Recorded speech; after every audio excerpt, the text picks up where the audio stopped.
Welcome to Tapped In, the craft beer marketing podcast for brewery teams who want to turn their Instagram followers into regulars. I'm your host, Stephanie Grant, and today we're going to talk about just that. What does it take to turn your followers into regulars?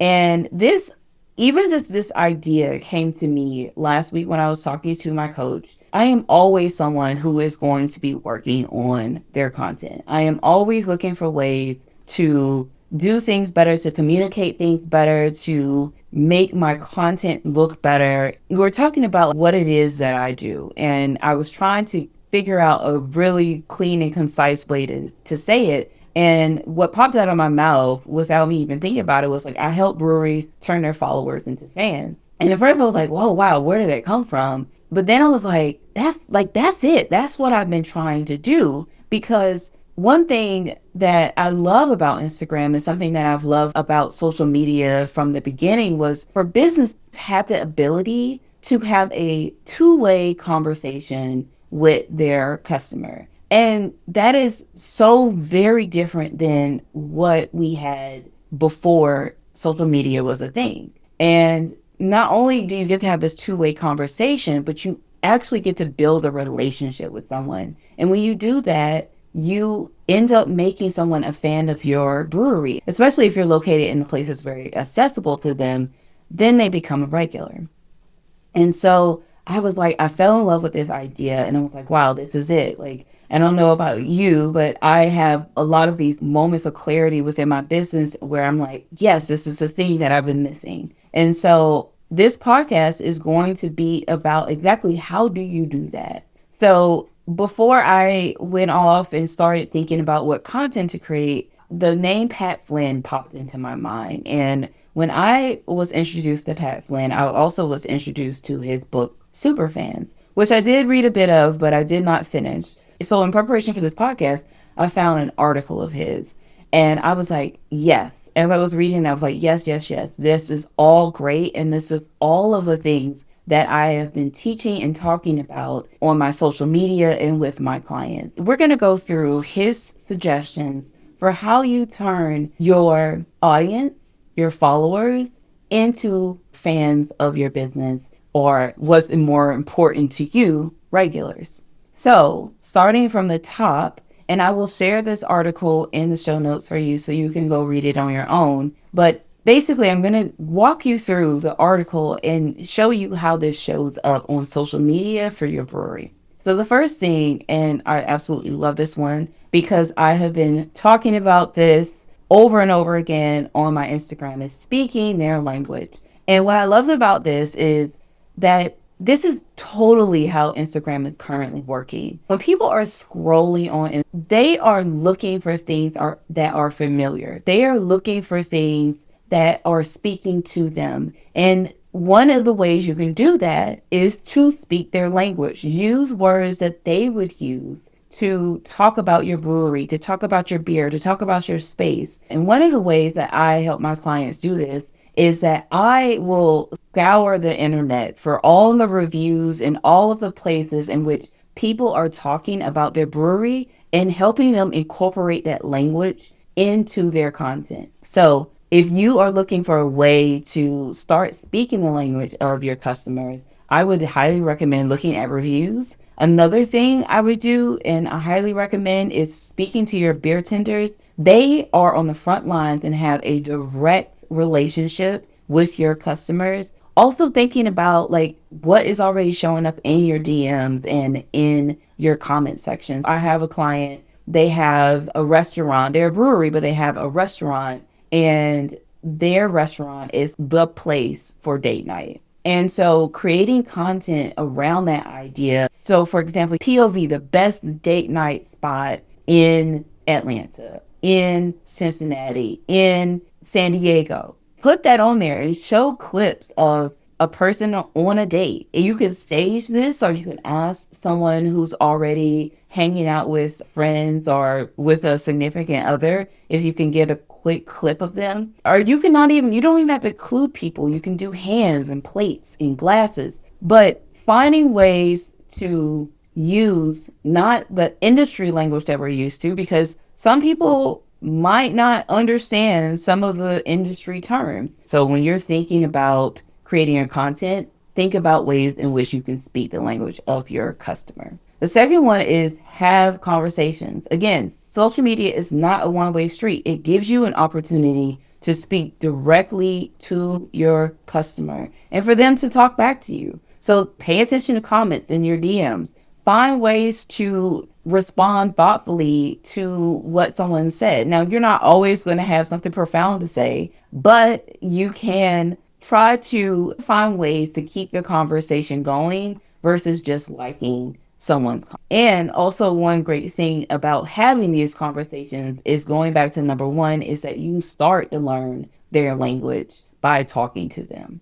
So not only is this great for increasing engagement, but it also, you get to learn a lot more about your customer. And the more you know about them, the better you understand them, the easier it is to create content for them. The third thing that he suggests is to offer a quick win. And I love this idea, and it made me immediately think about this spur of the moment idea we had when I was working at Monday Night. I think we were trying to figure out what we were going to talk about on our newsletter that week. And we were like, we didn't want to do the typical newsletter. So forgot exactly what the message is that we sent, but it was very short. It was something like, hey, how is your day going? Like, we for real want to know, reply back. And we got so many messages from our audience. And I will admit, for someone who was wearing multiple hats, spending time answering emails instead of doing all the other things on my list for the day was insert the emoji with the stress tear. Like, it was hard. So, if you do this, I'm warning you that your whole day might be derailed as a result. But I do think that it was very fun for our customers to get that email. And what happened is that people replied back. We would thank them for replying back. And maybe they said, hey, actually, I was having a bad day, but now that you emailed me, like, I wasn't expecting this. And now I'm having, a better day because you reached out to me and you asked about my day. Just that alone was a quick win for people. But we even took it a step further and invited people to come by and get a free beer from us. And so you could do something like that, or you could do things like giving people stickers for their first visit. You can give people a discount if they sign up for your newsletter. There's all kinds of things you could do. You could give them a birthday pint for being a regular. Like, there's all kinds of small, quick wins you can do. And if you want to see what example Pat gave in his article, which I thought was really great, go over there and check it out. There are a lot of easy, quick wins that you can do to help build and foster your relationship with your regulars and your audience.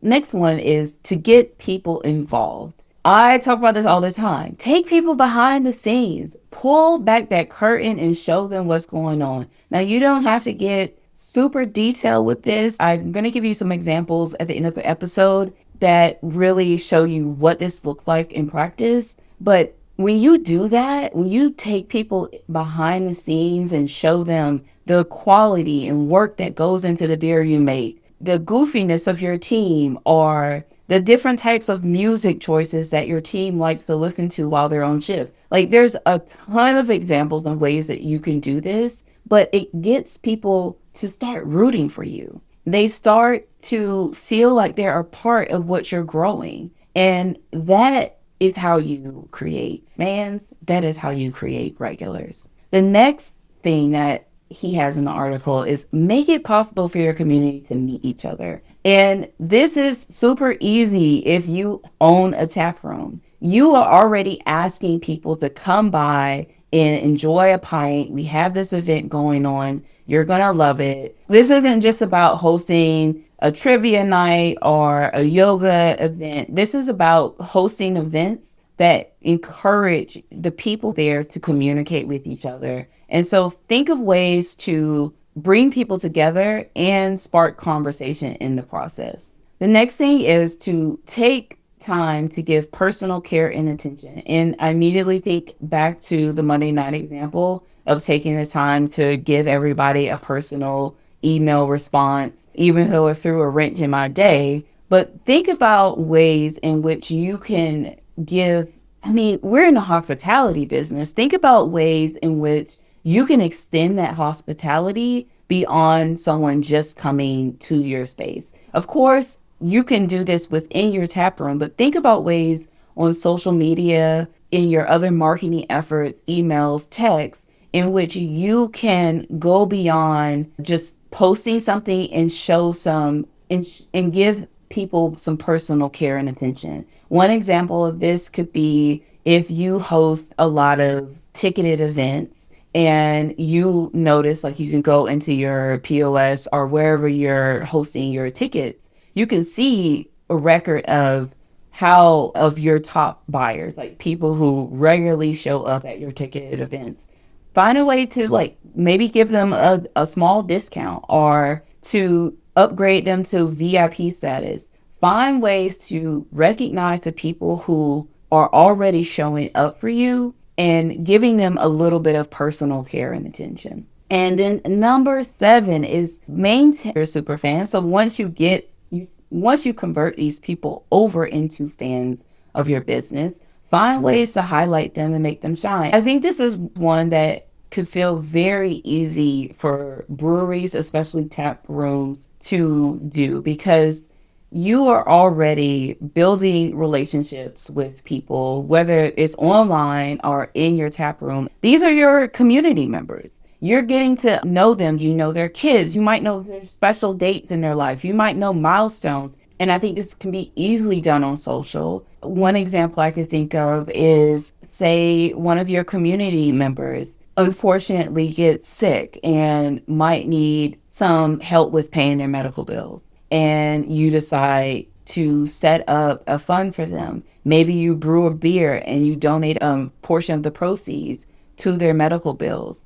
You could do something like, maybe there is a member that met their future wife or husband in your space and you decide to brew a beer for their wedding. All kinds of different ways that you can do this. And when you do it, you can easily share this on social, and not in a way to where you are, like, trying to profit off of maybe their misfortune or their win. But really, I look at it as social media, and you'll hear me say this 1,000 times, is just a place for you to document what's going on in your business. That's it. It's a place to talk about what you offer, why people should buy from you, why they should care. And those small things, I mean, are great. Like, one of my clients, we did a post where we talked about the different beers that they've brewed for people who've hosted their weddings in their space. And the post did well. Like, so people they get very excited about these kinds of things. So don't think that someone doesn't want to hear about it, because they do. They do. If you are trying to think, like, how can I go ahead and apply this now? Because I think it's one thing to learn about these things, but I always like to find ways I can easily apply them. So here are 3 things you can do. 1, I want you to look at the last 9 posts that you've put out and ask yourself, am I only talking about my beer in my events?